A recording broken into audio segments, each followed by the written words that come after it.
Bonjour à tous et bienvenue dans un nouvel épisode de Plus belle la messe. Aujourd'hui, nous allons nous pencher sur le sens de l'Eucharistie. C'est pas un mot facile, hein?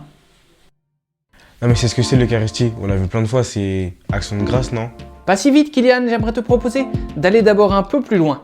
Dans un épisode précédent, tu te souviens qu'on a vu les rites d'ouverture avec Zoé. Oui, je me souviens. La procession, la préparation pénitentielle, le gloire à Dieu et l'oraison. Tu as bien compris. Par ces rites d'ouverture, nous sommes mis en présence du Christ, parce que dans toute la prière de l'Église, Jésus est présent. Oui, ça aussi je le sais, je l'ai appris à l'aumônerie. Je crois à un moment dans l'évangile, Jésus il dit « Quand 2 ou 3 sont réunis en mon nom, je suis là au milieu d'eux. » Bravo, tu as bien retenu. En fait, c'est exactement ça qu'on célèbre dans l'Eucharistie, la présence du Christ encore au milieu de nous aujourd'hui. Oui, d'accord, mais Jésus, moi je le vois pas. Alors comment on peut sentir qu'il est là? Alors là, il s'agit d'un mystère, c'est-à-dire quelque chose que nous n'aurons jamais fini de creuser, de découvrir, d'approfondir. Dans la foi, nous croyons que Jésus est présent quand 2 ou 3 vont prier en son nom. Il est aussi présent dans l'Écriture que l'on va lire et surtout, au plus haut degré, dans le Saint-Sacrement lui-même. Donc tu vois, dans ces différentes situations, il y a différentes manières d'être présent. Attends, tu vas trop vite là, faut m'expliquer. Comment Jésus peut être à différents endroits, sous différents modes? Ça peut pas marcher ce truc-là.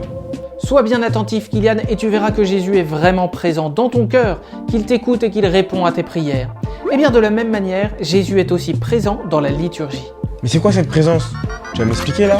Ne t'en fais pas, je vais t'expliquer. En fait, c'est exactement ce que l'on appelle le sacrement.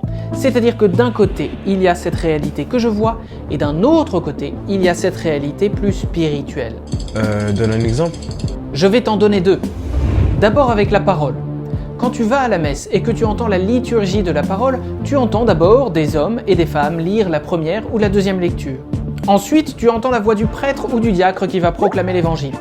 Et cependant, derrière ces hommes et ces femmes, c'est surtout la voix de Dieu que tu entends. C'est Dieu qui parle à toute l'assemblée. Ah oui, je commence à voir. Un autre exemple, l'Eucharistie elle-même. Ce que tu vois sur l'autel avant la consécration, c'est du pain, c'est du vin tout simple que tu as pu toi-même apporter dans la procession des offrandes. Mais au moment de la communion, ce que tu reçois, c'est désormais le corps du Christ. En apparence, c'est encore bien du pain, mais cette hostie consacrée, c'est Jésus présent que tu reçois et qui te transforme progressivement en lui, en son propre corps. Ah ouais. Donc pour résumer, Jésus-Christ qui nous parle dans l'Écriture, c'est ce même Jésus qui a pris chair et qui se donne à nous dans l'Eucharistie. C'est quoi cette histoire de chair déjà? 1 minute, Kylian, quand je dis qu'il a pris chair, je veux dire évidemment qu'il s'est fait homme comme toi et moi pour nous transmettre la vie de Dieu. Et il donne sa vie de bien des façons. C'est ce que l'on voit dans la Passion quand on dit qu'il s'est livré pour nous. Tout cela, Jésus l'a vécu concrètement. Ouais, je comprends. Mais Jésus attend quoi de moi en fait? Eh bien, ce que Jésus attend de toi, c'est que tu ne sois pas passif et endormi, mais précisément attentif, activement présent dans cette liturgie pour recevoir Jésus dans la parole de Dieu et le recevoir aussi dans la communion eucharistique. Ah ouais, j'avais pas vu le rapport. Mais maintenant, je serai plus attentif. Dans la prière, tu peux même dire, comme saint Paul qui s'adresse aux chrétiens de Rome, « Frères, je vous encourage, par la tendresse de Dieu, à offrir toute votre personne à Dieu. » C'est là l'adoration véritable. C'est d'ailleurs le sens de cette nouvelle traduction juste au début de la grande prière eucharistique.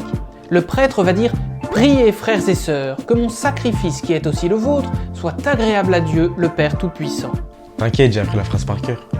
Que le Seigneur reçoit de vos mains ce sacrifice, à la louange et à la gloire de son nom, pour notre bien et celui de toute l'Église. Bravo Kylian, tu vois, tu commences à t'y faire à cette nouvelle traduction. Merci à tous les servants et à bientôt pour un prochain épisode.